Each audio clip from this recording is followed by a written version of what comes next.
Ya, kembali lagi ini yang terhormat Bapak Ibu peserta pada hari ini. Karena tadi kita hanya break hanya 5 menit saja ya. Kebetulan tadi sudah ini waktunya. Kita mulai lagi ya, izin ya Bapak Ibu semua, kita akan memulai lagi sesi kita yang kedua gitu. Jadi di sesi kita yang kedua ini ya Bapak Ibu semua yang terhormat, kita akan melihat case study-nya transformasi pengadaan yang sudah dilakukan pada BLU RSUP Rumah Sakit Harapan Kita Jakarta gitu ya.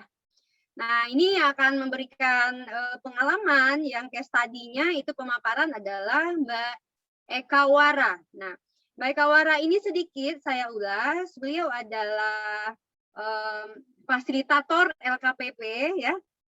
Terus juga salah satu dari jabatan beliau adalah pengelola pengadaan barang jasa pemerintah ya. Selain itu beliau juga aktifnya di organisasi pengadaan di Jauhung, yaitu di organisasi profesi IFPI, Ikatan Fungsional Pengadaan Indonesia gitu, sebagai wakil bendahara umum gitu. Ya Mbak Eka, saya sapa lagi. Mbak Eka sudah ini ya, sudah siap ya Mbak Eka? Insya Allah sudah siap. Oke, Bapak Ibu semua, silakan nanti dapat melihat apa saja dan menggali apa saja yang sudah dilakukan di Rumah Sakit BLU RSUP Harapan Kita Jakarta. Jadi nanti silakan nanti bertanya, menggali apa saja yang sudah dilakukan di Rumah Sakit Harapan dan bagaimana pelaksanaannya serta kebagusannya gitu ya, manfaat-manfaat yang sudah dirasakan seperti itu. Waktu dan layar ini saya persilahkan kepada Mbak Eka Wara. Baik, terima kasih Mbak Debbie. Sebenarnya saya manggilnya sih Dek Debbie ya. Ini moderatornya luar biasa hari ini. Beliau juga fasilitator tingkat lanjut, fasilitator kompetensi. Wah, luar biasa. Saya merasa terhormat nih dimoderatori oleh Dek Debbie. Baik, Bapak Ibu, apa kabar? Assalamualaikum warahmatullahi wabarakatuh. Mohon maaf sebelumnya, ini kamera saya agak bermasalah. Saya sudah coba dari tadi kok nggak bisa juga ya. Jadi mohon maaf tidak bisa menampilkan wajah saya di sini. Tapi insya Allah tidak mengurangi asiknya diskusi kita nanti ya untuk membahas tentang pengadaan barang jasa di BLU. Perkenalkan, nama saya Eka Wara. Saya izin share screen ya Bapak Ibu ya.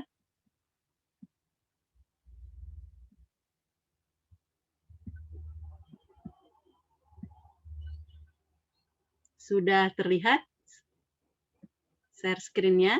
Ya, sudah Mbak. Sudah. Mbak. Baik. Jadi siang ini, di siang yang cerah ini tadi Pak Khairul sudah menyampaikan tentang teori-teori ya, latar belakang tentang pengadaan yang modernisasi pengadaan atau inovasi di bidang pengadaan barang dan jasa. Nah, saat ini saya hanya sekedar sharing saja sih sebenarnya tentang inovasi pengadaan yang sudah kami lakukan di Rumah Sakit Jantung dan Pembuluh Darah Harapan Kita. Itu kami mulai dari tahun 2018, kami didampingi oleh Pak Khairul selaku konsultannya. Alhamdulillah sudah ada perdirnya, aplikasinya sudah jalan juga. Jadi tapi memang harus masih banyak penyempurnaan yang kita lakukan. Jadi inovasi pengadaan ini memang tidak berhenti di satu titik, tapi akan terus kita lakukan improvement atau pengembangannya. Jadi tadi mengutip Pak Khairul tadi ya sudah menyatakan bahwa kita akan melakukan inovasi pengadaan yang mudah, cepat, dan terpercaya ya, simple, fast, and trust. Nah, jadi ini saya coba sampaikan bahwa Mbak Debbie ini share screen-nya saya nggak berubah ya? Belum berubah Mbak Eka. Oke, sebentar. Saya coba. Nggak bisa ya? Belum. Saya bisa dibantu nggak, Pak Ahmad? Pak Pak Ahmad, saya bisa dibantu untuk share screen-nya nggak? Yang ini saya stop, jadi nanti share screen-nya dari sana. Ini kayaknya nggak bergerak. Pak Ahmad mau dibantu Pak, mungkin ada masalah nih di jaringan Mbak Eka. Oke, atau dari sini saja share-nya. Ya, baik-baik. Ya. Saya stop share ya. Maaf ya Bentar, Bapak Ibu ya, ada sedikit Ada masalah sedikit teknis. kesalahan Bentar. teknis, kendala teknis. Bentar. Lanjut saja Bu, introduksi dulu. Saya cek dulu ininya. Ya, baik. Jadi seperti sudah disampaikan Pak Hairul tadi, bahwa untuk pengadaan barang dan jasa di BLU ini kita mengacunya kepada Perpres tentang pengadaan barang dan jasa. Di mana sekarang Perpresnya yang terbaru adalah Perpres 12 tahun 2021 yang menyatakan di pasal 61-nya ya, bahwa pengadaan barang jasa di BLU itu termasuk pengadaan barang dan jasa yang dikecualikan. Nah, di sini sudah terlihat ya screen-nya ya Bapak Ibu ya. Nah, di poin A, pengadaan barang jasa pada badan layanan umum atau badan layanan umum daerah. Jadi bukan hanya sekedar BLU tapi juga BLUD. Namun ada persyaratannya di mana pengadaan barang dan jasa tersebut harus diatur atau harus ada peraturan pimpinan badan layanan umum atau badan layanan umum daerah. Itu persyaratan pentingnya. Jadi dikecualikan, namun kita harus mengeluarkan perdirnya ya, perdirnya. Peraturan pimpinan. Lanjut. Nah, ini adalah turunan dari Perpres 12-nya. Ini Perlem 5 ya harusnya ya, Perlem 5. Nah, ini Perlem 5 tahun 2021. Nah, di sini juga dinyatakan dengan jelas bahwa pengadaan barang jasa di BLU dan BLUD itu bisa diatur dengan pengecualian-pengecualian, di mana harus ada kajian internal dari BLU dan BLUD-nya sesuai dengan ketentuan peraturan perundang-undangan. Di sini ada Perlem nomor 5 tahun 2021. Nanti Bapak Ibu bisa lihat lagi perlemnya secara jelas atau secara lengkap, aturan-aturan apa saja yang harus kita penuhi untuk kita dapat membuat peraturan pengadaan barang jasa di BLU. Next.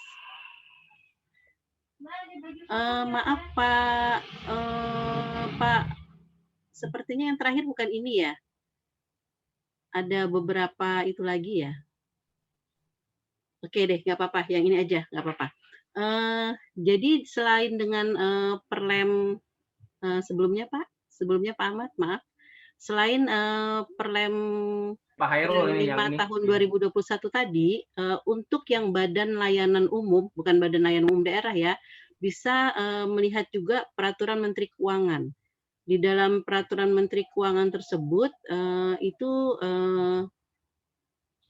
sudah ada yang menyatakan bahwa pengadaan barang jasa di BLU itu bisa mengatur bukan hanya anggaran yang diperoleh dari BLU, tapi juga yang diperoleh dari APBN.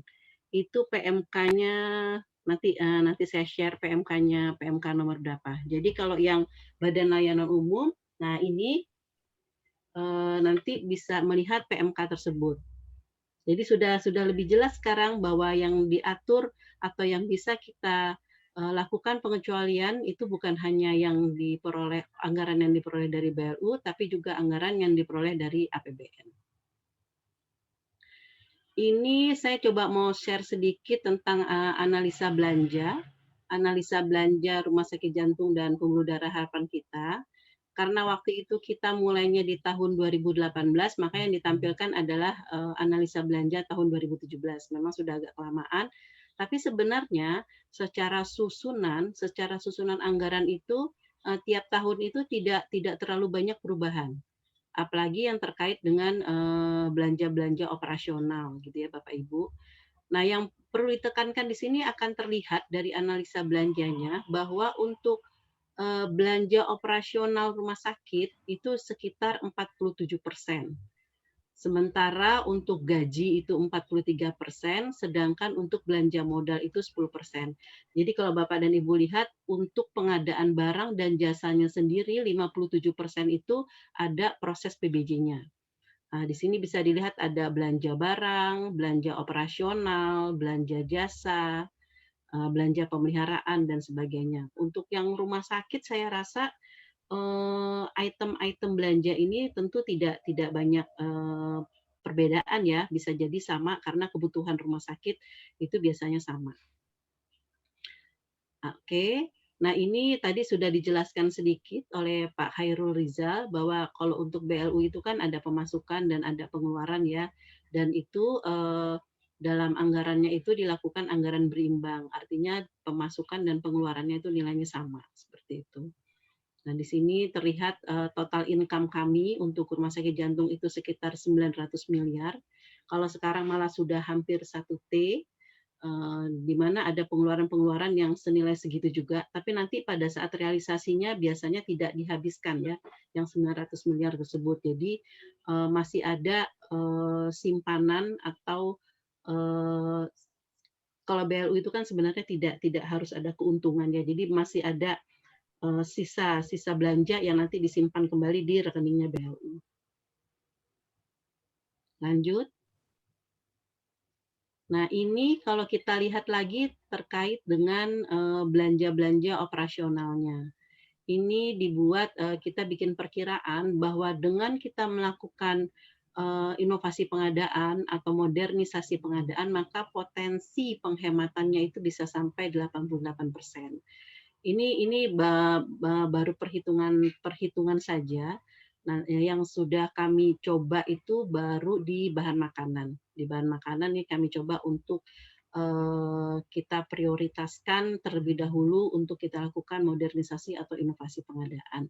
Namun tidak menutup kepada pengadaan-pengadaan yang lain. Contohnya, misal tadi Bapak Ibu, ini kebetulan karena saya di rumah sakit, jadi contohnya rumah sakit. Namun nanti Bapak Ibu yang di organisasi lain bisa disesuaikan. Operasionalnya apa saja, modalnya apa. Nah, dari yang operasional itu dilihat mana yang kebutuhannya itu berulang. Nah, itu bisa jadi prioritas untuk kita lakukan modernisasi atau inovasi pengadaan. Di sini ada bahan makanan, obat, operasional kantor, ada cleaning service dan satpam, reagen, peralatan medik, jasa lainnya, obat BHP dan alkes BHP. Lanjut, Pak Ahmad. Nah, ini juga sama ya, tadi sudah dijelaskan sedikit oleh Pak Khairul bahwa bisa dibagi menjadi sarana dan prasarana untuk jenis pengeluaran atau jenis pengadaan barang dan jasanya. Di mana di sini untuk barang pakai habis ya atau barang habis pakainya itu yang paling banyak persentasenya, sekitar 437 miliar, kalau di kami itu sekitar 87,8%. Jadi barang habis pakailah yang paling banyak pengeluaran yang kita lakukan untuk pengadaan barang dan jasanya. Sementara yang lain-lainnya seperti prasarana di mana ada baru ya untuk barang modal, konstruksi. Kalau yang lama ini sifatnya perawatan, nah itu tidak terlalu banyak disedot ke situ anggarannya. Namun bisa jadi masing-masing organisasi berbeda nih Bapak Ibu. Jadi pertama memang Bapak dan Ibu harus melakukan spend analysis ini. Mana yang paling banyak kita keluarkan anggarannya. Nah, di situ mungkin yang bisa kita jadikan target atau apa ya seperti pilot project-nya untuk kita lakukan inovasi pengadaan. Nanti bertahap baru kita berpindah kepada pengadaan-pengadaan yang lain. Next. Nah, ini tadi hampir sama juga. Jadi dari pengeluaran-pengeluaran yang tadi. Nah, ini barang pakai habis 87,8%. Nah, dari yang 87,8% ini ternyata kriterianya itu masuk kalau kita lakukan pengadaannya melalui e-katalog atau toko daring. Selama ini kan kita melakukan pengadaannya konvensional gitu ya, misalnya ATK kebutuhan untuk 1 semester kita tender, ada kontraknya selama 6 bulan, barangnya dikirim ke gudang seluruhnya sehingga di gudang kita penuh dan sebagainya. Nah, Dengan adanya solusi e-katalog atau toko daring ini tentu merubah pola kita dalam melakukan pengadaan barang dan jasanya. Ini kaitannya banyak di toko daring, nanti kita akan bisa bicara kontrak payung, pembayaran, dan sebagainya. Jadi dari 87,8% tadi, 400 miliar tadi, sebenarnya bisa kita lakukan pengadaannya dengan toko daring. Nah, itu kan terbayang Bapak dan Ibu, betapa bisa kita lebih cepat melakukan pengadaannya, kontraknya kontrak jangka panjang ya, kontrak payung kalau dengan katalog atau toko daring, sehingga pengendaliannya atau bagaimana cara kita memanage pengadaan barang dan jasanya itu tentu bisa lebih cepat dan lebih akurat. Tujuan organisasi tentu lebih mudah tercapai kalau hal-hal itu dilakukan. Next. Nah, ini tantangan yang ada di harapan kita pada saat awal-awal kita melakukan inovasi gitu. Jadi sudah diidentifikasi, pertama kali kami mengidentifikasi selain spend analysis tadi, kita lihat proses dari yang sudah kita lakukan saat ini. Ternyata prosesnya panjang Bapak Ibu, dari mulai permintaan atau usulan dari para pengguna sampai dengan PO atau kontrak itu keluar. Ini yang 14-22 hari ini mungkin kalau yang pengadaan langsung. Kalau yang tender bisa lebih lama lagi karena tendernya sendiri lebih dari 1 bulan tendernya, begitu. Itu merupakan salah satu kendala juga karena rumah sakit itu kan melayani sehingga barang dan jasanya itu tidak boleh habis atau tidak boleh sampai berhenti yang akan merugikan pasien ya, ujung-ujungnya akan merugikan pasien. Yang kedua dokumentasi, karena memang belum terdigitalisasi, maka masih banyak kertas-kertas yang bersebaran di perencanaan, di user ada kertas, di bagian pengadaan atau di Pokja pejabat pengadaan ada kertas, nanti di penerimaan ada kertas lagi, sampai di keuangan ada kertas lagi. Sehingga pada saat audit mengumpulkan kertas-kertas itu dan dokumen-dokumen itu perlu waktu dan perlu energi yang cukup banyak. Belum lagi dibutuhkan tempat tersendiri atau gudang tersendiri untuk kita menyimpan dokumen-dokumen tersebut. Karena secara aturan kan dokumen-dokumennya tidak boleh hilang selama 10 tahun ya kalau terkait pengadaan barang dan jasa. Lalu yang ketiga, kurang efektifnya koordinasi. Nah, ini saya rasa masih banyak terjadi di mana-mana ya Bapak Ibu ya, koordinasi antara pihak. Lalu ada yang bocor. Ada yang bocor, Bapak dan Ibu? Ada yang bocor sepertinya. Iya. Bisa minta tolong, Pak Ahmad. Ya. Jadi kurang efektifnya koordinasi, misalnya usulan dari usernya tidak lengkap, lalu dari IPBJ-nya atau dari pengadaan barang jasanya mengeksekusinya karena itu tidak lengkap menjadi salah eksekusi, nanti di ujungnya adalah barang dan jasanya menjadi tidak bisa dipakai atau tidak efektif lah pengadaan barang dan jasanya. Itu fungsinya koordinasi itu ternyata sangat penting ya Bapak Ibu. Kalau misalnya pengadaan barang dan jasanya sudah kita sederhanakan, sudah lebih jelas dan lebih transparan dan lebih mudah, maka koordinasi yang dilakukan juga tentu lebih mudah. Nah, banyaknya barang pakai habis atau habis pakai tentu butuh pengelolaan inventory yang tinggi dan kompleks. Nah, ini terjadi di pengadaan obat, pengadaan alkes yang nilainya miliaran ya dalam 1 tahun. Nah, ini inventorinya memang luar biasa. Bagaimana teman-teman di gudang alkes atau di gudang farmasi itu melakukan pengelolaan alkes dan obatnya. Belum lagi di gudang-gudang yang lain, misalnya di gudang ATK dan sebagainya. Nah, ini tentu butuh SDM yang banyak, butuh waktu dan sebagainya. Lalu yang selanjutnya untuk bahan makanan. Nah, Bapak Ibu kan tahu kalau di rumah sakit itu bahan makanan itu untuk pasien ya terutama. Nah, kami itu mengolah sendiri. Ada instalasi gizi yang mengolah bahan makanan tersebut untuk kemudian nanti disuplai ke pasien. Nah, karena dimasak sendiri, maka kesegarannya itu khusus untuk buah dan sayuran itu harus bagus. sehingga itu harus dikirim setiap hari.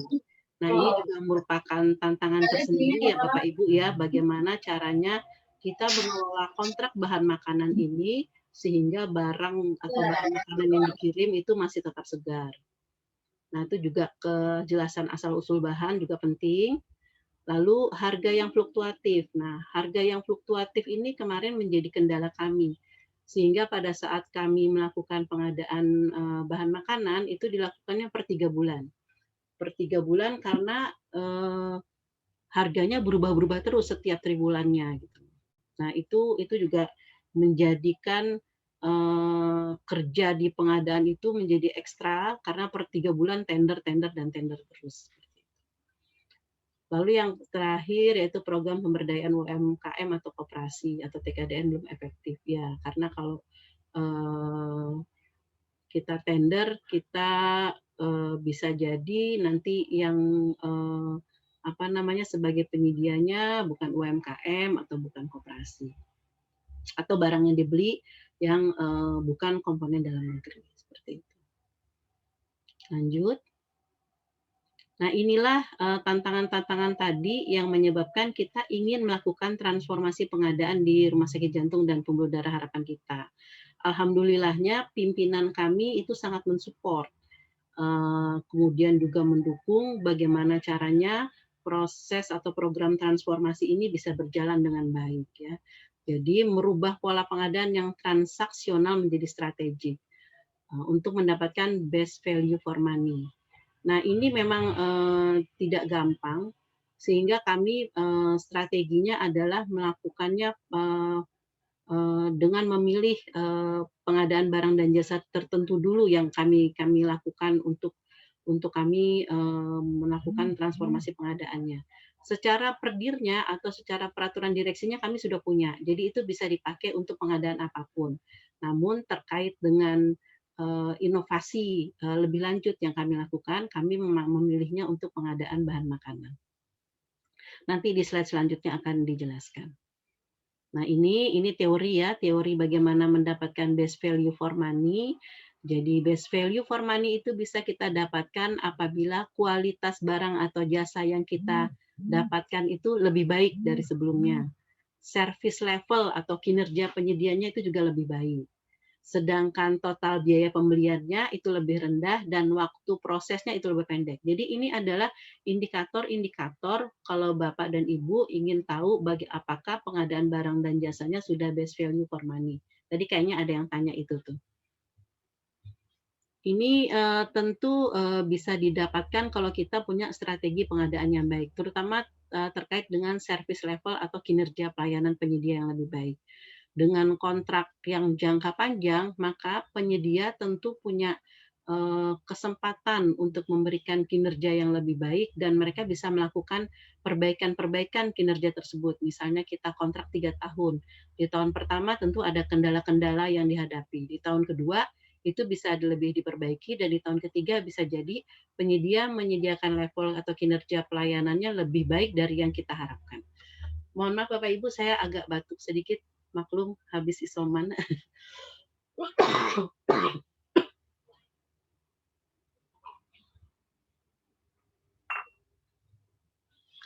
Next, Pak Ahmad. Nah, ini apa yang kami lakukan dalam melakukan transformasi pengadaan selain dengan regulasinya ya. Di sini ada 4 hal. Pertama adalah tentu regulasinya sendiri, di mana kita harus membuat regulasi yang sesuai atau yang mendukung untuk melakukan transformasi pengadaan tersebut.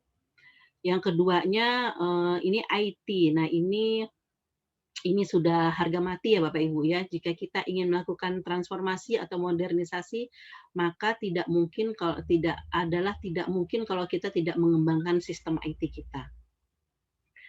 Yang ketiga, nah ini sistem IT-nya di sini sudah menyinggung tentang procure to pay ya. Jadi untuk procure to pay ini kami sedang berproses, insya Allah bulan Agustus kita sudah bisa terapkan procure to pay.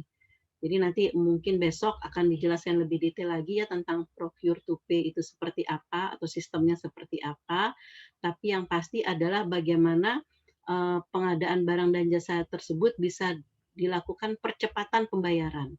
Sehingga kalau dengan percepatan pembayaran, maka tentu kita bisa mendapatkan benefit, misalnya diskon dari penyedia. Nah, itu tentu bisa terjadi efisiensi pada pengeluaran pengadaan barang dan jasa kita. Yang ketiganya SDM. Nah, ini juga harus ada peningkatan. Jadi, SDM-SDM-nya harus punya kompetensi pengadaan barang dan jasanya. Kompetensi pengadaan barang dan jasa sekarang banyak Bapak Ibu yang mengadakan, terutama dari BNSP ya, kita ada tentang kompetensi pengadaan barang dan jasa. Nah, ini kalau kami kami buat perencanaan bahwa setiap SDM yang ada di pengadaan barang dan jasa itu kami jadwalkan atau kami rencanakan untuk dapat mengikuti pelatihan kompetensi dan ujian kompetensinya. Lalu yang terakhir GCG. GCG ini sudah menjadi kewajiban untuk tiap organisasi ya, dari kita integritasnya seperti apa dan bagaimana proses itu berjalan dengan transparan. Next, Pak Ahmad. Nah, ini perubahan pedomannya. Perubahan pedomannya itu dibuat berbasis digital, artinya diharapkan semua proses PBJ-nya itu nanti digital. Sehingga SOP-nya itu tidak perlu dihafalkan Bapak Ibu, tapi itu sudah melekat dalam proses digitalnya. Nah, ini mengurangi kesalahan-kesalahan yang terjadi jika kita melakukan proses melalui manual, gitu ya. Kalau proses digital itu kan misalnya kita tidak dapat melakukan suatu proses tertentu sebelum proses yang ini dilakukan. Nah, itu bisa diatur dari sistemnya. Nah, ini ada digitasi ya, memindahkan semua dokumen dalam bentuk digital, sehingga pada saat nanti kita audit, kita udah tinggal serahkan saja soft copy-nya ke Bapak dan Ibu auditor ya. Ini digitalisasi, jadi proses-proses approval-nya sudah tinggal pakai klik saja. PPK kami sudah terbiasa nih Bapak Ibu dengan proses approval atau klik jika mereka kita perlukan untuk menyetujui suatu proses. Nah, ini juga digital transformasi, proses pengadaan untuk procure to pay-nya. Jadi nanti pembayarannya bisa lebih cepat. Bahkan hitungan hari. Jadi dari mulai pesan, barang datang, dibayar itu hitungan hari. Sehingga visi pengadaan yang tadi itu cepat, mudah, dan terpercaya sesuai dengan visi LKPP tahun 2018. Next. Nah, ini tadi sebelum kami melakukan modernisasi, ini banyak SOP yang kami punya. Jadi sebelumnya kami juga sudah punya perdir tentang pengadaan barang jasa di BLU. Namun memang masih belum terintegrasi dan masih sepotong-sepotong gitu Bapak dan Ibu. Di sini banyak sekali proses-prosesnya yang harus kami hafalkan ya. Jadi proses kontrak payung beda sendiri, proses untuk lab beda sendiri, proses kas kecil, proses itunya beda sendiri. Nah, di sini disederhanakan untuk barang-barang yang BHP tadi kan, yang alkes, reagen, obat dan sebagainya, semuanya katalog. Semuanya kita alihkan ke katalog. Pengadaan situ juga begitu, kalau nggak katalog penunjukan langsung. Nah, yang barang modal, kalau yang ada di katalog-katalog, kalau yang tidak ada kita e-tender. Lalu jasa konsultan dan jasa lainnya, kalau konstruksi memang kemungkinan kita pasti akan tender ya Bapak Ibu ya, kalau konstruksi. Nah, ini Bapak dan Ibu lihat dari proses-proses yang ada ini, tendernya jadi lebih minim. Jadi sudah tidak banyak tender karena sudah kita tarik melalui katalog, toko daring, dan ada lagi yang namanya toko gudang. Nah, dalam menghasilkan katalog toko daring atau toko gudang tadi, kita bisa melakukannya dengan cara negosiasi langsung, atau juga bisa dari e-tender, hasilnya kemudian kita jadikan menjadi katalog. Next. Nah, ini adalah kemudahan-kemudahan atau benefit apa yang kita dapat kalau kita melakukan secara katalog atau toko daring. Pertama pasti tidak perlu tender, efisien ya, waktu, manusia dan biayanya, transparan karena walaupun karena harga barangnya bisa diakses oleh siapapun. Ya, atau semua orang bisa melihat berapa sih harga barang yang dibeli oleh Rumah Sakit Jantung Harapan kita, seperti itu. Jadi kalau barangnya terlihat ada markup dan sebagainya, gampang sekali diketahui. Dan ini dapat memilih produk sesuai kebutuhan gitu ya. Jadi kita tidak sulit lagi, oh sesuai barang yang kita mau ini ada gitu.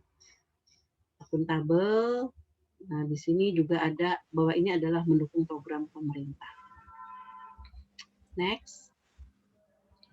Nah, ini bagaimana cara menerapkan katalognya, sebenarnya di dalam Perpresnya sudah ada ya, kategori-kategori barang yang bisa dijadikan katalog ya, sudah standar, nilai belanjanya besar. Jadi kebutuhannya tidak dapat dipastikan. Nah, kayak obat itu Bapak dan Ibu atau alat kesehatan itu kita itu kan mengikuti pola penyakit yang ada ataupun mengikuti jumlah pasien, sehingga bisa diprediksi, tapi sulit sekali ketepatannya, seperti itu Bapak dan Ibu. Lalu dibutuhkan terus-menerus. Nah, kalau kita di organisasi, tentu kita sudah bisa mengidentifikasi barang jasa apa yang tiap tahun ada, tiap tahun kita butuhkan. Nah, itu bisa kita treatment untuk jadi kontrak payung dan menjadi katalog. Nah, diperlukan dalam keadaan emergensi. Nah, ini tentu kalau dengan katalog atau toko daring jadi bisa lebih cepat pengadaannya, ya. Oke, next. Nah, ini potensi manfaatnya ya. Efisiensi administrasi sudah pasti karena tidak banyak kertas, cukup klik, surat pesanan keluar, oke, barang datang. Saving, harga barang jasa lebih murah. Mungkin psikologisnya karena itu nanti akan ditayangkan dan semua orang bisa melihat, maka penyedia tidak berani main-main dalam menawarkan harga barang dan jasanya. Mengurangi lead time, itu jelas. Kalau kita tender itu lead time-nya berapa? Bisa 2 bulan lead time-nya. Artinya lead time itu adalah proses baru sampai kontrak, belum lagi barang datang gitu. Jadi kita agak banyak melakukan stok di gudang karena lead time-nya panjang. Nah, kalau dengan toko daring atau katalog lead time-nya lebih dipersempit sehingga kita buffer stoknya atau stok apa ya namanya ya istilahnya ya, stok cadangannya tuh tidak perlu banyak-banyak di gudang, seperti itu. Nah, ini kemudian pelaksanaan tentu dengan adanya katalog informasi pasar ya, katalog toko daring itu kita bisa melihat harganya tuh gampang banget. Kita tinggal searching toko daring mana, harganya berapa. Nah, itu kemudahan kita dalam memperoleh harga. Spesifikasinya sama, semakin mudah kita melakukan pengadaannya kalau spesifikasi yang dibutuhkan umum dan standar gitu ya. Lalu kemudahan dalam proses transaksi. Next. Pak Ahmad, bisa next Pak Ahmad. Nah, ini adalah salah satu contoh permasalahan juga untuk kita melakukan pengelolaan inventory. Karena tadi barang habis pakainya banyak. Contohnya di kami itu di Rumah Sakit Jantung Harapan kita itu ada gudang alkes, ada gudang obat, ada gudang barang-barang umum, ada lagi gudang reagen, ada lagi gudang untuk misalnya baju-baju linen dan sebagainya. Nah, itu butuh tempatnya itu banyak gitu ya. Nah, ini belum lagi pengelolaan inventory-nya. Artinya pengelolaan inventory-nya itu adalah terkait pemesanannya, buffer stoknya berapa, barang datang, pengelolaan barang di gudangnya dan sebagainya. Nah, seringnya itu terjadi adalah overselling dan overordering. Overordering artinya kita melakukan, kalau dengan yang konvensional itu pada saat kita melakukan perencanaan atau memprediksi kebutuhan itu lebih dari kebutuhan yang ada. Karena memang dipahami sulit sekali untuk bisa tepat dalam melakukan perencanaannya. Lalu manajemen rantai pasoknya lemah. Nah, ini karena kita sifatnya hanya transaksional singkat dengan penyedia, maka kebutuhan barangnya itu tidak bisa dipastikan gitu ya. Dan bisa jadi terjadi kekosongan barang. Penentuan harga juga seperti itu, akan terjadi naik turun harga karena kontraknya jangka pendek. Nah, ini memang terkait inventory ini harus sumber daya manusianya juga harus dilatih bagaimana cara mengelola inventorinya, karena tentu ada teori-teori tersendiri terkait dengan inventory. Yang terakhir yang tadi sudah saya jelaskan, permintaannya jadi tidak akurat.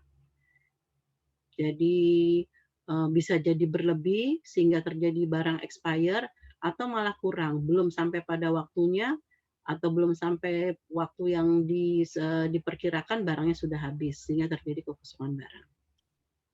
Baik, next. Nah, ini pengelolaan gudangnya sendiri, ini tempatnya ya, tadi yang saya sebut. Gudangnya jadi banyak. Gudangnya jadi banyak, tentu akurasinya tuh pada saat melakukan stok juga rendah.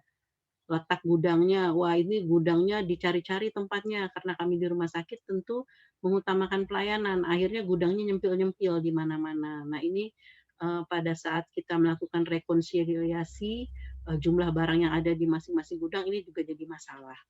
Lokasi barang juga seperti itu, bagaimana teman-teman di gudang meletakkan barangnya, apakah sesuai dengan aturan atau tidak, keamanannya seperti apa, apakah menjamin dengan melakukan penyimpanannya dengan baik, barangnya juga masih berkualitas dengan baik. Seperti itu. Ini kontrol kualitas yang rendah ya, karena dikhawatirkan juga dengan penyimpanan yang tidak baik, kualitas barangnya jadi menurun. Baik, next. Nah, ini adalah salah satu inovasi yang kami lakukan di harapan kita terkait dengan belanja bahan makanan yang sudah kami lakukan sekarang itu. Walaupun sebenarnya ini bisa digunakan untuk pengadaan apapun. Namanya toko gudang. Jadi ini adalah gabungan antara katalog, toko daring dengan gudang ya. Jadi dengan adanya toko gudang ini, kami sudah berkontrak jangka panjang gitu. Ini kami mengklik barangnya itu sesuai hanya dengan kebutuhan kami saja. Jadi barang-barangnya itu bisa dibilang kita taruh di toko gudangnya. Jadi di gudang kita itu minimal. Kalau bahan makanan itu kami bisa melakukan pengiriman itu setiap hari. Setiap hari itu. Jadi dari instalasi gizinya membuat permintaan per 3 hari, nanti kemudian barangnya itu dikirimnya per hari. Seperti itu. Jadi gudangnya nggak penuh karena barangnya datang setiap hari. Nah, kalau barangnya tidak banyak di gudang, maka pengelolaan inventorinya lebih ke jatuhnya nanti akan ke pihak ketiganya, ke pihak toko gudangnya. Di sini bisa saja agregatornya ya, atau malah ke penyedia akhirnya seperti itu. Nah, kalau di kami itu kan agregatornya itu kalau untuk toko gudang yang bahan makanan ini adalah Koperasi Mitra Maju Sejahtera, di mana Koperasi Mitra Maju Sejahtera ini nanti akan mengambil dari petani-petani yang ada di sekitar Jakarta ya, bisa dari Puncak dan sebagainya. Nah, itu nanti dikirimnya langsung ke harapan kita. Nah, ini akan menjadi tempat penyimpanan sementara juga toko gudangnya, tapi itu belum menjadi barang rumah sakit. Nah, kalau toko gudangnya sudah buka di dekat rumah sakit, kalau di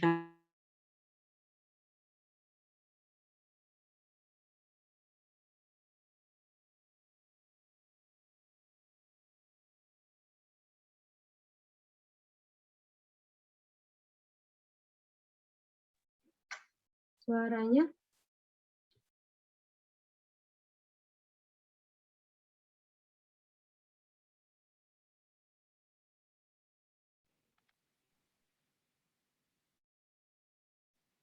Bu Eka, ya, Mbak Ekanya terputus sepertinya. mungkin.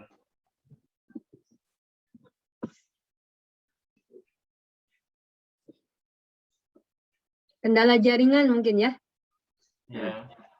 Kita tunggu Mbak Ekanya kembali lagi.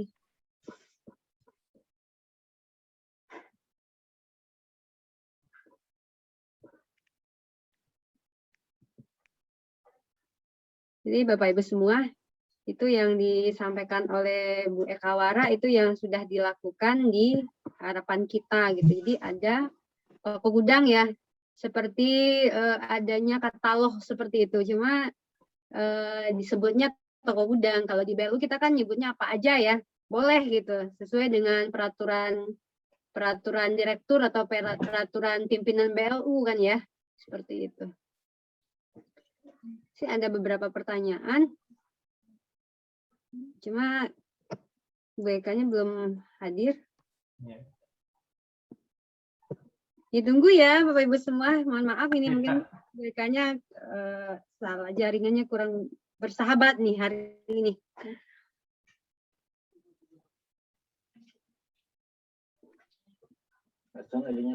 Nah, kalau ini ada pertanyaan, apakah pelaksanaan PBJ di harapan kita, sebagaimana posisinya dalam organisasi, apakah ada divisi khusus tersendiri untuk PBJ dan idealnya seperti apa? Kalau yang ini, yang sepengetahuan saya, Ibu ya, Bu Mira, di sini di harapan kita ada tersendiri ya, seperti unit layanan pengadaan gitu ya. Nah, seperti itu pelaksanaannya di harapan kita. Jadi ada unit khusus gitu ya untuk menangani pengadaan.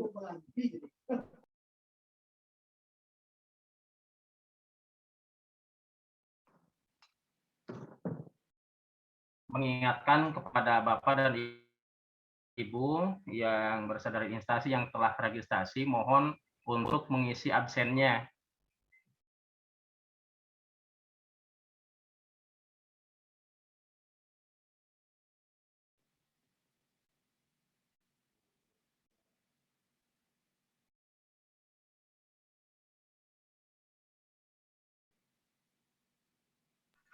Ditunggu ya Bapak Ibu semua. Ini lagi proses masuk gitu kebaikannya.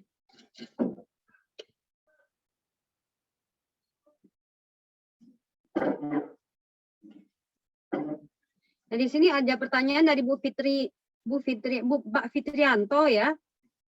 Di BLU Ibu ada beberapa perdirut tentang pengadaan barang jasa dan mengatur tentang apa saja gitu. Ini mungkin yang lebih pasnya jawabnya Mbak Eka ya. Cuma setahu saya di BLU Kementerian Kesehatan itu kalau peraturan kepala BLU, peraturan direktur utama gitu, biasanya satu udah masuk di satu peraturan gitu, nanti diturunkan di dalam beberapa SOP seperti itu biasanya. Nanti kita langsung nanti bertanya sama Bu Eka Wara di tempat Bu Eka seperti apa. Kalau di tempat saya satu peraturan dirut gitu ya, nah, tetapi diturunkan dengan SOP seperti dengan pedoman-pedoman kecil lainnya gitu ya, yang mengatur yang lain sesuai dengan peraturan yang tingginya, peraturan direktur utamanya. Nah, kalau di tempat Bu Eka ini, jadi toko gudangnya ini atau toko online-nya ini sudah dengan peraturan sendiri dan juga dengan aplikasi sendiri gitu. Jadi ada aplikasi toko gudang ya untuk mereka memesan gitu keperluan-keperluan yang sudah ada di toko gudang tersebut yang dikelola gitu. Kebetulan besok ini sekalian demonya dengan Pak Rijal Muharam, kebetulan dia yang membuat aplikasi ya. Aplikasinya betul. Iya. Semuanya dikustomisasi sesuai dengan kebutuhan BLU gitu.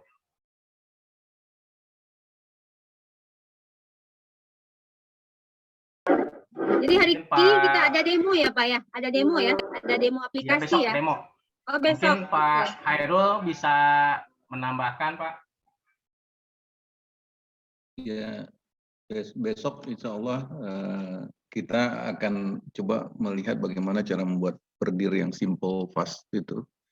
Dan juga kita minta kalau bisa aplikasi yang sudah jalan di harapan kita bisa didemokan Unidebi. Jadi ini real things ya. Jadi yang kita sebutkan pengadaan simple, fast, trusted itu tadi udah dijelaskan oleh Bu Eka, tidak akan mungkin kalau dilakukan secara manual.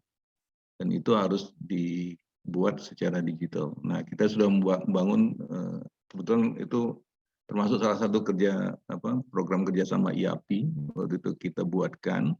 Nah, tinggal di customize di masing-masing BLU. Nah, customization ini nanti tergantung dari approval aja. Jadi misalkan untuk mengeluarkan uang, full 2 orang, siapa orangnya, kemudian barang-barangnya, nah, itu bisa di-customize namanya. Karena sekarang trennya kalau kita lihat MBIS, Bineka semua sudah menyiapkan aplikasi-aplikasi yang untuk di-customize untuk kita pakai. Nah ini kita sudah buat aplikasinya yang insya Allah sudah sesuai dengan proses atau aturan pengadaan yang compliant. Kira-kira gitu, Pak Ahmad. Di sini ada Pak Fajarullah, Pak, yang bertanya. Pak Fajarullah, silakan langsung untuk berkomunikasi. Ini ada Pak Khairul yang bisa mungkin menjawab atau diskusi dengan kita. Silakan Pak Fajarullah. Ya, assalamualaikum Bapak Ibu sekalian. Waalaikumsalam. Kenalkan saya Fajar pada Bapak Ibu dari Oman. Ini saya mau nanya nih, kan tadi memang penjelasannya menarik sekali nih dari Bu Ika tadi ya, terkait dengan proses digitalisasi, karena ini lebih efisien, bahkan nanti ketika ada pemeriksaan pun jadi lebih mudah gitu untuk melakukan konsolidasi datanya. Nah ini yang saya mau tanyakan, ini kapan sih gitu kita dinilai memerlukan wajib untuk menggunakan sistem pengadaan yang terdigitalisasi gitu ya. Ibaratnya berarti ada sistemnya, ada IT-nya, itu kapan gitu. Dan kalau tadi juga di RS Harapan kita juga ada divisi sendiri gitu ya. Divisi sendiri ini menarik juga nih. Kita juga mau nanya nih, kapan waktu yang tepat kita untuk perlu membuat divisi sendiri gitu, karena kedua hal ini memang nggak mudah dan nggak murah mungkin ya, kalau bisa kita bilang ya. Apakah dinilai dari nilai PBJ-nya atau nilai pengadaannya, misalnya kita tadi berapa, 500 miliar ya, 500 miliar kalau nggak salah ya tadi pengadaannya. Apakah dari situ, kalau di bawah itu misalnya kita belum perlu, atau seperti apa? Atau misalnya dari jumlah pengadaannya sendiri, setahun bisa berapa ratus kali, berapa ribu kali gitu, sehingga memerlukan. Nah ini kita mau tahu indikatornya sampai kita memerlukan bisa ke proses digital dan membentuk divisi baru. Mungkin itu Bu Debbie, makasih. Oke. Makasih Pak Fajarullah. Jadi apa parameternya ya bahwa kita sudah membutuhkan hal-hal seperti itu ya, divisi khusus tuh pengadaan, atau memang harus sudah memulai dengan ini ya, dengan digital gitu ya. Nah di sini sebenarnya ada Pak Khairul juga mungkin yang bisa menjawab, walaupun nanti ini Bu Eka sudah masuk, mudah-mudahan ya udah masuk di sini Bu Eka. Silakan mau Pak Khairul bantu atau langsung Mbak Eka mungkin sudah mendengar dari pertanyaannya dari Pak Fajarullah. Silakan. Ya mungkin saya ini aja sebagai insight info aja. Jadi sebenarnya semua organisasi itu punya visi, misi, dan strategi untuk mencapai tujuan. Yang selalu kita lihat itu selalu visinya itu luar biasa lah. Jadi the best in the class, kemudian efisien, efektif.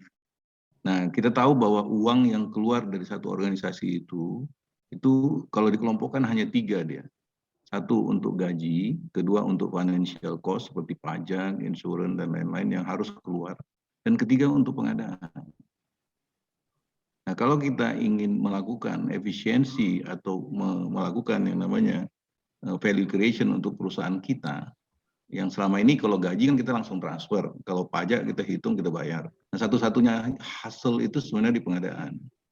Jadi kalau ditanya tadi kapan kita ingin merubah menjadi pengadaan yang strategik ini, ya nanti bisa didiskusikan ke manajemen kapan kita ingin mencapai visi dan misi kita secara beneran gitu loh Pak. Jadi kira-kira gitu. Artinya ini sebenarnya tidak didrive oleh besarnya pengadaan, tetapi ini adalah sebenarnya implementation dari mencapai tujuan organisasi.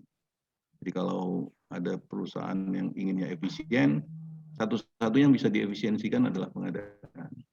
Kira-kira gitu Pak. Jadi kalau saya melihat justru target kita adalah mencapai tujuan organisasi seefisien mungkin dengan membenahi pengadaan. Makanya di dalam UK2 di SKKN itu, di situ ada menselaraskan antara tujuan pengadaan dengan tujuan organisasi. Jadi di satu sisi kita ingin melakukan efisiensi organisasi, transparan, GCG, tetapi praktek pengadaan kita tidak jalan untuk menginlinekan antara tujuan organ pengadaan. Kira-kira gitu Pak ya. Jadi lebih bagus sehingga pengadaan itu intinya bukan lagi pekerjaan yang sangat melelahkan, tapi justru jadi pengadaan yang strategis, pekerjaan yang strategik, yang elegan gitu. Tidak lagi menjadi ataupun value creation. Nah, value creation itu indikatornya adalah efisiensi. Nah, kalau kita bisa melakukan efisiensi 20 sampai 30%, itu bisa, kalau di profit organization bisa menaikkan laba lebih dari mendapatkan yang namanya mungkin dengan kinerja dan lain-lain. Kira-kira gitu, Uni Debbie. Ya, terima kasih penjelasannya Pak Khairul. Mudah-mudahan sudah jelas ya Pak Fajarullah ya, tergantung target kapan target organisasi akan disinkronisasikan dengan pengadaannya gitu Pak Fajarullah ya. Di sini juga sudah bergabung kembali narasumber kita Mbak Eka Wara. Mohon bantuan Pak Ahmad Hidayat untuk ini, untuk slide-nya yang tadi, yang terputus tadi. Mbak Eka udah bergabung lagi ya? Ya sudah, Oke. Mbak Debbie mohon maaf Bapak Ibu, tadi jaringannya putus. Tadi Oke, sampai di mana ya terputusnya ya? Saya ngomong terus ternyata itu. Silakan Mbak Eka, udah kelihatan di slide kita. Baik, baik. Jadi tadi sedang menjelaskan tentang toko gudang ini ya Bapak Ibu ya. Tadi sudah sempat saya sudah masih kedengaran kali ya yang tadi terkait bahwa toko gudang ini kami masuknya dari peraturan tentang toko daring. Peraturan tentang toko daring di mana toko gudang itu bisa memfasilitasi kami untuk pengirimannya secara bertahap. Jadi contohnya bahan makanan. Contohnya bahan makanan, kami tuh bisa minta kirim ke toko gudang tersebut itu setiap hari. Dari instalasi gizinya itu pesan untuk kebutuhan 3 hari, kemudian dikirimkannya per hari. Nah, sehingga stoknya itu adanya di toko gudang, Bapak dan Ibu. Makanya di sini dia adalah gabungan antara toko online dengan gudang. Nah, karena barang-barang fisiknya sebagian ada di toko gudang atau menjadi tanggung jawab toko gudang, maka kami selaku pihak rumah sakit tidak kesulitan atau tidak perlu menyimpan barang dalam jumlah yang banyak di gudang bahan makanan kami, gitu. Sehingga kulkasnya juga tidak perlu penuh dan sebagainya. Dan di samping bahwa barang-barang yang dikirimkan itu tentu akan lebih segar setiap harinya dan kualitasnya lebih terjaga. Nah, kalau toko gudangnya itu ada toko secara fisiknya dibuka di dekat kami gitu misalnya, tapi ini sih belum sampai di situ ya. Nah, itu tentu bisa dimanfaatkan juga oleh karyawan, pengunjung atau keluarga pasien untuk berbelanja di situ gitu. Nah, ini bisa macam-macam yang ada di toko gudangnya, bisa bahan makanan, barang habis pakai seperti ATK dan sebagainya, juga barang-barang sarana medis. Kalau di kami yang sekarang sudah kami lakukan adalah terkait dengan bahan makanan, sudah berjalan dengan lancar, jadi kami timnya PPK mengklik kebutuhan-kebutuhannya apa saja, perkiraan kebutuhannya apa saja selama 1 bulan, kemudian PPK approval, di situ nanti keluar surat pesanannya. Nah, dari situ nanti ada pemesanan yang per 3 harinya, per 3 hari oleh instalasi gizinya itu real kebutuhannya, yang kemudian dari pemesanan 3 hari itu kemudian akan dikirimkan per hari. Nah, yang sedang kami kembangkan ini terkait dengan procure to pay-nya, bahwa nanti begitu dikirim barangnya, teman-teman yang dari unit teman-teman yang dari penerimaan itu masukkan ke dalam sistemnya, itu kemudian langsung tergenerate yang namanya BAST sampai kepada tagihan dan sebagainya untuk kemudian nanti sampai ke pembayaran. Jadi kami sudah, ini kita akan masuk ke procure to pay-nya. Jadi kami sudah bekerja sama dengan Bank Mandiri untuk bisa diintegrasikan sistemnya antara sistem toko gudang ini dengan sistem yang ada di Bank Mandiri, yang MCM-nya tersebut. Nah, di sini ada tahapan-tahapannya, seperti Bapak dan Ibu lihat ya. Jadi pengguna memilih barang di katalog, kayak kami tinggal klik-klik aja kebutuhan bahan makanan kami apa di toko gudang tersebut, kemudian toko gudangnya kirim barang, keluar BAST, penerima berita acara serah terima barang, dan untuk kemudian BAPB ya penerimaan barang, atau sampai nanti ke berita acara pembayarannya. Itu nanti invoice-nya juga sudah didesain di dalam sistem tersebut. Ada yang bocor. Nah, di sistem tersebut akan langsung juga keluar invoice atau tagihannya dari penyedia. Nah, nanti untuk faktur pajaknya memang sedang sedang dikomunikasikan apakah bisa dengan faktur pajak online, tapi untuk saat ini belum bisa terlebih dahulu, tapi nggak apa-apa, bisa diupload. Nah, nanti baru dari pihak kami, ada dari pihak verifikasi yang akan melakukan ini istilahnya three-way matching untuk melihat kesesuaiannya antara kwitansi, invoice, dan faktur pajak, baru kemudian nanti bisa approval bayar dari direksi kami, kemudian nanti akan masuk ke Bank Mandiri permintaannya, karena kami memang bekerja sama dengan Bank Mandiri, nanti Bank Mandiri akan membayarkannya. Nah, ini yang poin 8 sama 9, kalau di sini kan terkait dengan misalnya dari organisasi kita belum mempunyai uang gitu ya, jadi harus ditalangi dulu oleh bank. Bisa saja seperti itu, bank yang bayar ke penyedia karena cepat mendapatkan diskon, nanti bank menagih ke kita atau menagih ke rumah sakit. Tapi karena kami punya simpanan di Bank Mandiri, artinya rekening kami itu ada atau uang kami ada di Bank Mandiri, sehingga yang dibayarkan adalah uang yang punyanya Harkit sendiri, jadi tidak berupa meminjam ke Bank Mandirinya. Untuk yang saat ini seperti itu. Alhamdulillah terkait dengan cash flow keuangan untuk harapan kita masih dalam kategori bagus, sehingga untuk percepatan pembayaran ini sih seharusnya tidak masalah.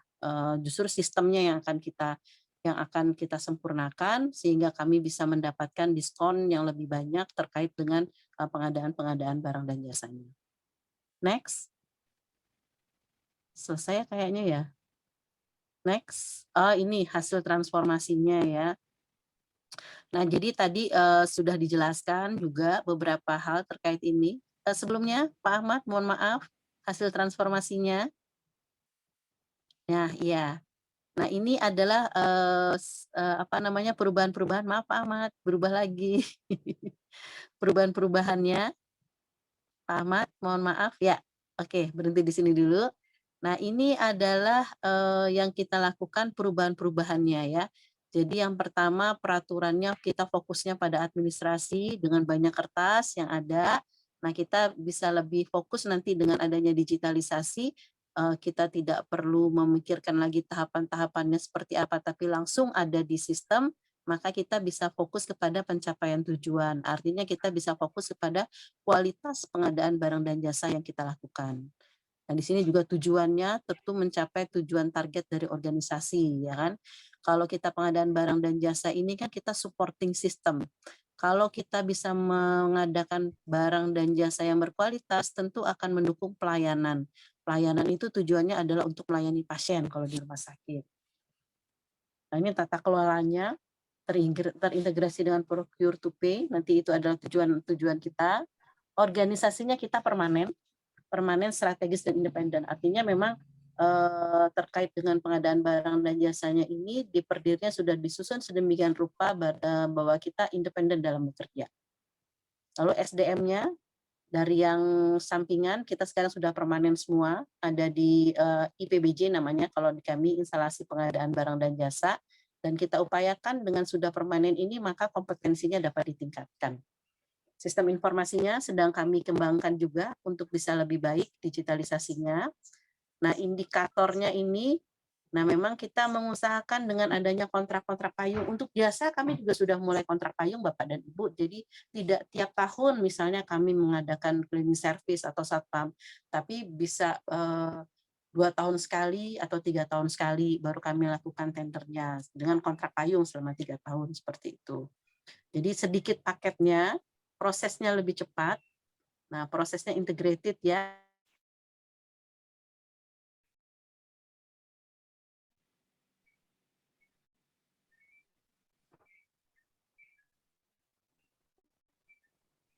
Halo? Ya.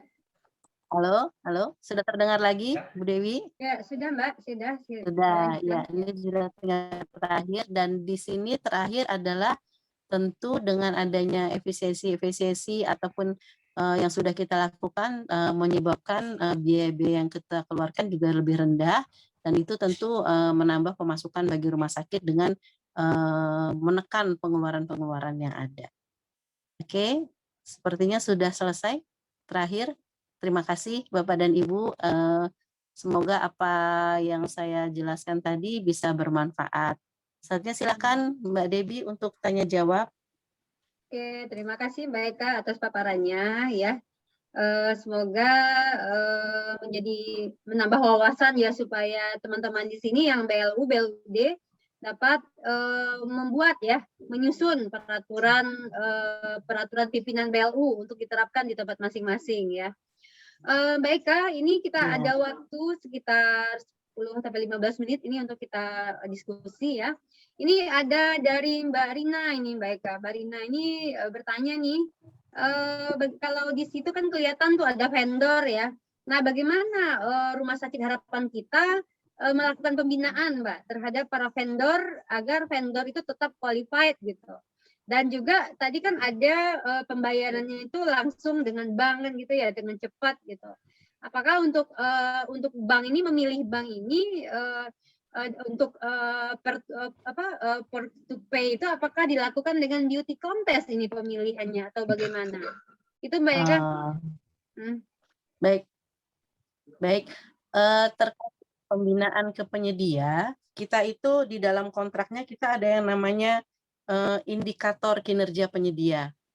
Indikator kinerja penyedia. Jadi dari apa yang kita harapkan dari penyedia tersebut kita tuangkan di dalam kontrak. Misalnya kalau untuk cleaning service itu kami ada indikatornya tidak ada kejadian pasien jatuh misalnya seperti itu karena lantai yang licin misalnya seperti itu, atau penilaian konsumen terhadap kebersihan toilet sekian persen gitu Bapak, itu harus bersih. Nah itu di dalam kontraknya kita jadikan indikator. Nah indikator itu harus kita nilai biasanya per 3 bulan atau per 6 bulan. Kita nilai apakah penyedia tersebut mencapai indikator atau tidak. Kalau terkait dengan barang-barang itu bisa kita indikatornya adalah ketepatan waktu pengirimannya dan sebagainya. Nah, dengan melihat indikator tersebut, dengan penilaian indikator tersebut, kita bisa melihat apakah penyedia tersebut kinerjanya baik atau tidak.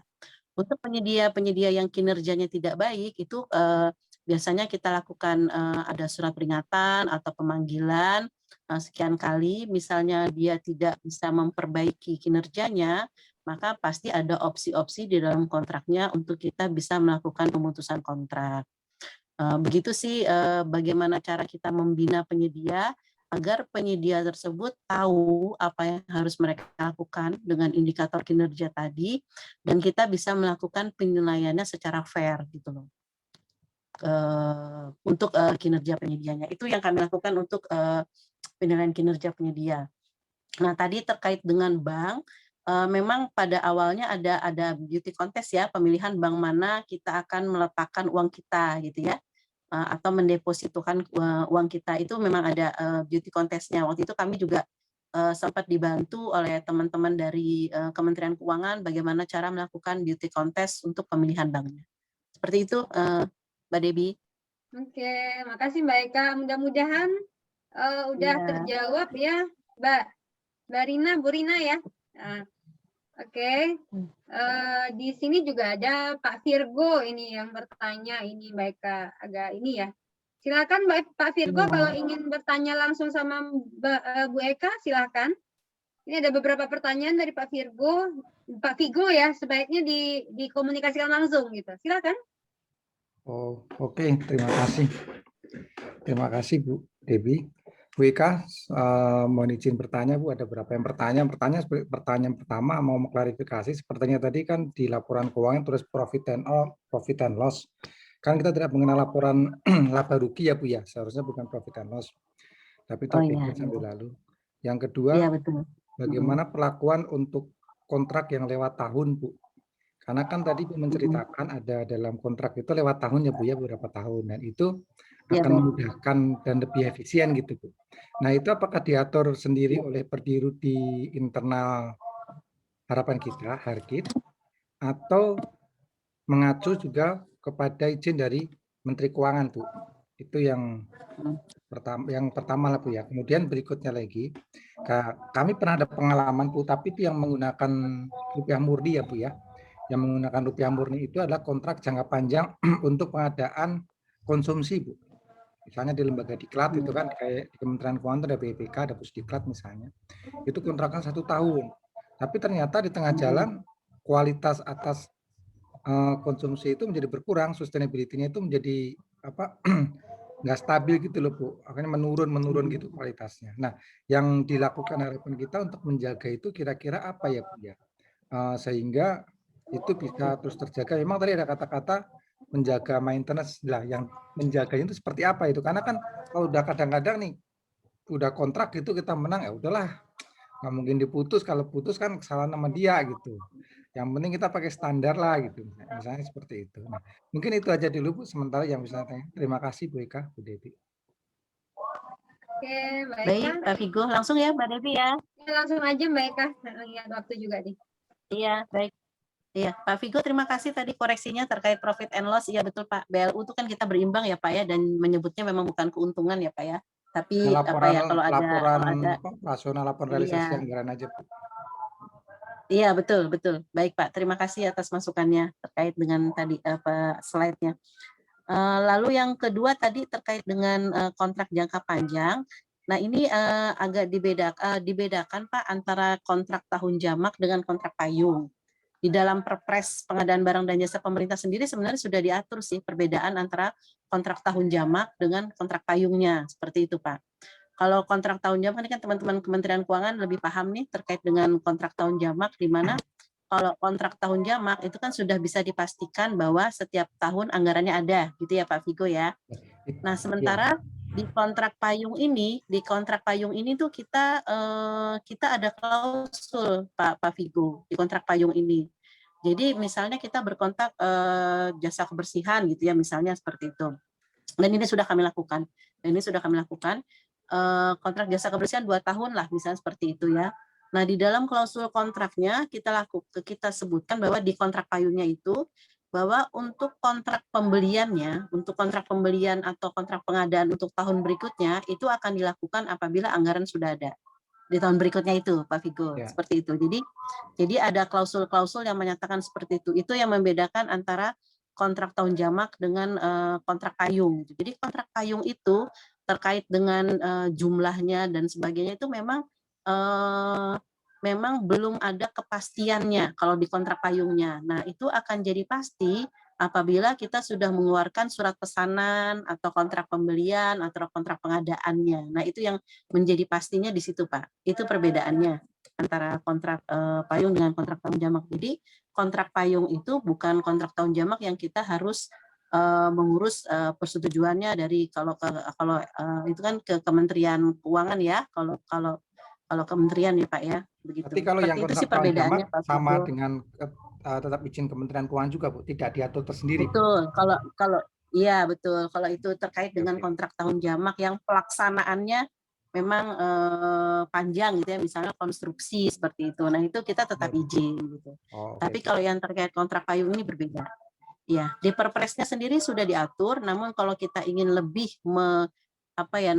menjelaskan tata caranya, itu bisa kita masukkan di perdir kita. Seperti itu Pak Vigo. Contohnya kita kontrak payung ATK atau kertas gitu. Nah, itu belum tentu kita beli tuh Pak Vigo. Tapi kita akan melakukan pembeliannya apabila kita sudah klik, kalau misalnya di katalog, atau kita sudah mengeluarkan surat pesanan. Nah, itulah yang jadi dasar pembayaran itu ya surat pesanannya tadi itu. Begitu Pak Vigo. Baik, Bu. Satu lagi apa ya Pak Vigo ya tadi ya, terakhir ya? Yang terakhir ini untuk menjaga keberlanjutan kualitas, Bu.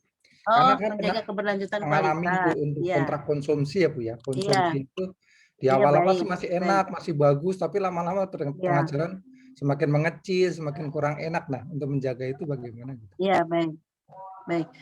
Jadi memang kalau kita punya kontrak jangka panjang, kita harus punya waktu untuk melakukan pengendalian kontrak di sini, Pak. Ini kami ada khusus, jadi karena kami sudah permanen, jadi kami bisa bagi-bagi tugas yang melakukan pengawasan untuk melakukan pengendalian kontraknya juga ada gitu. Jadi di dalam kontraknya sendiri tadi saya sudah jelaskan yang terkait dengan pembinaan kepada penyedia, itu sebenarnya masuk ke dalam pengendalian kontrak ini juga, Pak. Kita sudah cantumkan di kontraknya terkait klausul-klausul untuk menentukan indikator kinerjanya dia gitu. Misalnya kita harus punya penilaian setiap 3 bulan atau setiap 6 bulan untuk kita melakukan penilaian kepada penyedia tersebut. Nanti kalau penilaiannya rendah dan dia tidak bisa tidak bisa memperbaiki itu, tentu kita bisa mengeluarkan surat peringatan. Nah, surat peringatan itu nanti kalau misalnya sekian kali, 3 kali misalnya, nah itu bisa berlanjut kepada pemutusan kontrak. Tapi itu harus kita cantumkan di kontraknya, Pak Pigo, sehingga itu jadi pegangan kita dan penyedia untuk dalam berinteraksi. Artinya mereka tidak bisa memberikan kualitas ke kita, tentu kita tidak bisa melanjutkan kontrak tersebut. Apalagi kalau kontrak kita kontrak jangka panjang. Demikian, Pak. Oke, terima kasih Mbak Eka. Terima kasih, Jadi Bu Eka. sesuai Ya. Oke, Pak Vigo ya. Sesuai dengan sampaian Mbak Eka tadi, berarti kontrak payungnya yang dilakukan di harapan kita itu masih mengacu kepada Perpres 16 dan Perpres 12 seperti itu ya. Kalau ingin mendetailkan lagi bisa di perdirnya atau bisa di SOP kali ya Mbak Eka ya disebutkan gitu.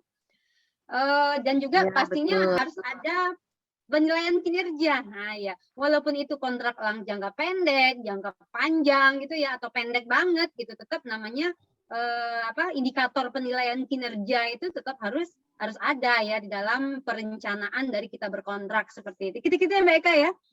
Ini juga ada ini pertanyaan ini. Oh ya, Bu Devi izin bertanya kata Pak Agus. Ya, kontrak payung itu siapa yang tanda tangan bila dalam pelaksanaan berbeda KPA-nya apakah dibuat SPK sesuai tahun berlaku gitu.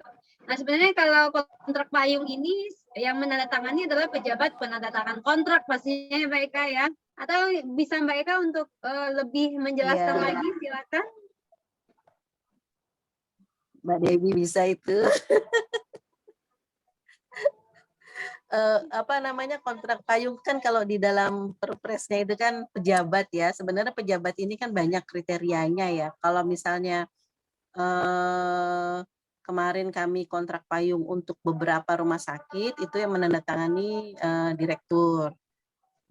Tapi kalau misalnya hanya terkait dengan instansi kita saja, itu pejabat penandatanganan kontrak bisa PPK, bisa KPA yang menandatangani kontraknya. Ini kan ya Mbak Debi ya? Iya, Mau benar. ditambahkan? Jadi di sini kalau Pak Agus bilang apabila pelaksanaannya dalam pelaksanaan itu berbeda KPA-nya, apakah dibuat SPK sesuai tahun berlaku. Jadi kalau namanya kontrak payung bisa kalau memang KPA-nya berbeda berarti PA-nya yang tanda tangan. Jadi KPA manapun itu bisa ikut ya, bisa ikut untuk memakai kontrak payung tersebut. Itu kan Mbak Eka ya. Terus apakah atau mungkin yang dimaksud terjadi pergantian KPA mungkin. Terjadi pergantian KPA mungkin misalnya di tahun ini. KPA. Oh iya ya. Kalau misalnya memang berbeda KPA atau berganti gitu ya. Berganti selama kontrak payungnya masih berlaku ya. Nah, itu tetap bisa digunakan karena yang berkontrak itu adalah atas nama instansinya gitu ya. Terus kalau misalnya ada perubahan KPA antara KPA yang lama dengan KPA yang baru tentu akan melakukan serah terima gitu. Nah, jadi nanti penanggung jawabnya nanti diserah terimakan juga gitu kan antara KPA yang lama dengan yang baru. Nah, kalau untuk pengambilannya ya, pengambilan transaksinya itu bisa kapan diperlukan, namanya juga kontrak payung ya. Kapan diperlukan itu bisa surat pesanan mungkin ya Mbak Eka ya, atau dengan surat transaksi yang lain, nah, silakan saja gitu. Itu tambahan dari saya atau Mbak Eka ingin menambahkan lagi pertanyaan ini jawabannya silakan. Sudah mantap Mbak Dewi. Oh, udah bisa jadi narasumber ya. Memang sudah narasumber kok. Oke, teman-teman semua, Bapak Ibu yang terhormat, tadi sudah menunjukkan jam 12 dan waktu kita sudah hampir habis ya dengan kontraknya dengan Kominbank Learning gitu ya. Nah, mungkin ada close statement mungkin dari Mbak Eka Wara. Silakan Mbak Eka untuk menutup sesi kita yang kedua pada hari ini. Oke, baik. Terima kasih Mbak Debbie. Kalau dari saya sih satu, inovasi pengadaan itu bisa kita lakukan, tapi yang paling kita kedepankan adalah terkait dengan integritas.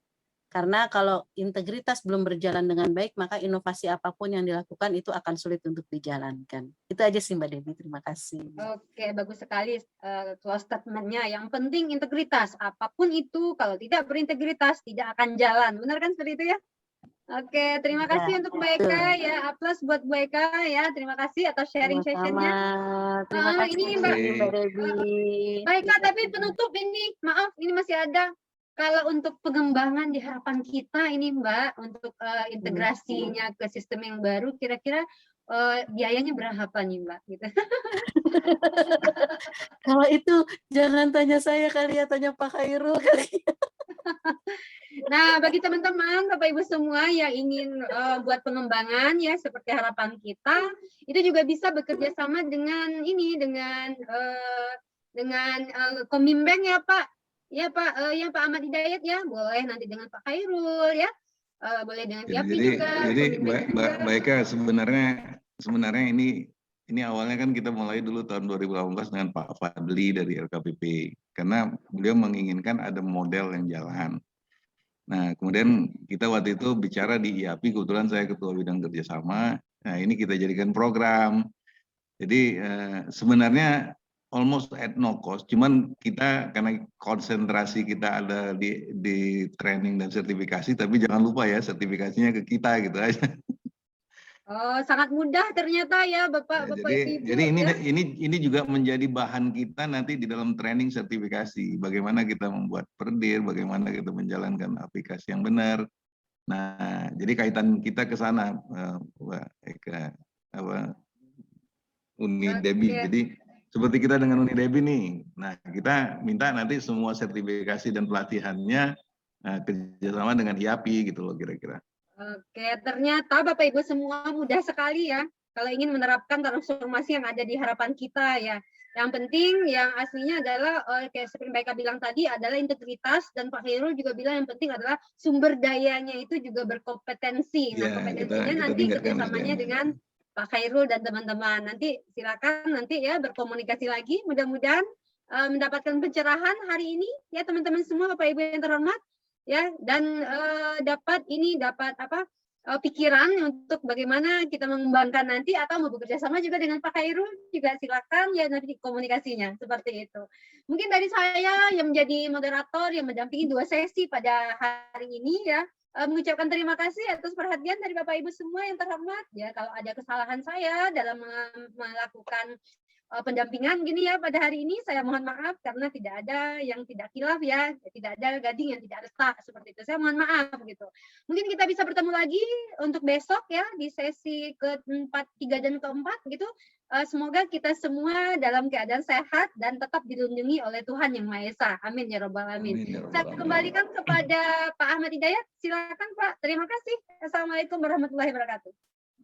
Waalaikumsalam warahmatullahi wabarakatuh. Terima kasih Bapak Ibu, Pak Khairul, Mbak Debbie, Pak Ahmad. Oke, terima kasih Bapak Ibu semuanya. Iya Pak.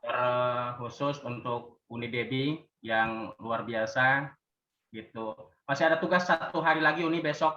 Itu kita langsung praktikum bagaimana implementasi pengadaan itu melalui aplikasi Toko Gudang seperti yang sudah dijalankan di Rumah Sakit Harapan kita. Kemudian terima kasih juga untuk Ibu Eka dalam proses recovery penyembuhan ini habis isoman.